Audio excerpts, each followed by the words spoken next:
My name is Rich Houck. I've been coming to Sunrise since like 2014. I spent most of my life celebrating me when things would go good and shaking my fist at God when things would go bad. Whenever we had kids, when we had our first one, Amy was really trying to find a church. She really felt that need to belong to a church. I didn't. I just didn't at that time. I just didn't really care.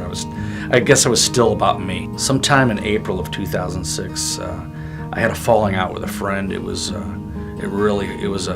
situation that I felt betrayed and I was really hurt. And on the day that I found out about it, I came home from work and my mother calls me, and I pick up the phone and she's crying, telling me that she's been in a car accident with a motorcyclist and that the motorcyclist was dead. That next morning, it was a Sunday morning, Amy asked me if I wanted to go to church with her. And I really just kind of gave up. I was tired of digging my heels in, and I just felt so horrible for myself and for my mom. And I remember crying in the shower about it. And so we went to church. I remember praying that day. And I remember specifically hearing a voice in my head that said, "Talk to me, Richard." And no one ever calls me Richard. It wasn't Rich, it was Richard, very specifically. And so I went with it, and I kept going back with Amy. And she kept nudging me about the contemporary service. I was trying to get music going in my life, and every time I'd get something going, it would fall apart again. And one day I took my amplifier, my guitar, and I brought it up to the practice that the band, it wasn't the youth, it was just their contemporary band that they were working on. I took my stuff up there and I brought it up on stage, and I never looked back. Then all of a sudden, all these musical opportunities started coming in my life. It was amazing. I was like blessed. It was like God said, "No, I need you to do this, and then I'm going to give you this." And that's exactly what He did. The church before Sunrise, I was playing music there for a long time, and it just ran its course. Some things do. I remember a friend of mine, Jim Oderschmidt, was here at Sunrise playing music, and he said that they had a opening for a worship leader, and that I would be great for it. I thought that was my next step. So I remember coming here and I led one service, and then after that, nothing really came of it. I thought I really did a great job. I just was still about me. I was making it about me, and I wasn't seeing the big picture. So I was like, well, since they've got their guy, I'm done. I remember I texted Christy Parks early one morning while I was on to work, and I texted her and said, "Well, you guys got, your guy, so I'm done." I'll never forget Christy texting me back, and she said, "I've envisioned you working closely with the new worship leader." One time, Christy Parks calling me and telling me she needed an album cover for me if I had an album cover for a Guns N' Roses album. And I was like, "Yeah, but what do you need that for?" And it was for church.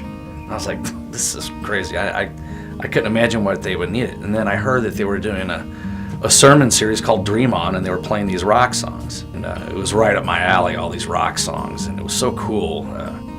After that, I was just hooked, and I was having so much fun, and learning from James, the best musician I've ever met. In 2016, my wife and I, Amy, we lost our daughter Anna to suicide, and I don't know how we could have made it without Sunrise, because I don't think I've ever seen a group of people, an organization, because that's what it is, it's a church. I've never seen them come together the way they did. I mean, we were in no position to make decisions, and people made decisions for us and helped us along the way and carried us. Through Pastor Blue's wisdom, we did a memorial for Anna that was unbelievable. The day after she died, our house was swarmed with people from Sunrise for the next 2 days, actually. And I can't imagine going through that and being alone. Me and Amy never once blamed God. we never went there. It's almost like a slippery slope. If you start doing that, you can really, I think you could really fall down. But we just put our faith in them, and in the church. As hard as it is to lose a child, I've never felt hopeless. There's days whenever I'm really sad, when you just miss them so much, you can't imagine. I'm gonna see her again, and it's gonna be all right. My role as a father has changed because I only have one now, and she has to get everything that I am. She said to me shortly after Anna died, she asked me how often I cried. And I told her every day. And she said, really? She goes, because I think you're just about the strongest person I've ever met. I would say don't be afraid to reach out to people in the church. Don't be afraid to let people in the church be your friend or to pull you over and talk with you. Because the only thing that stands between you and God is that door, and you got to open it up.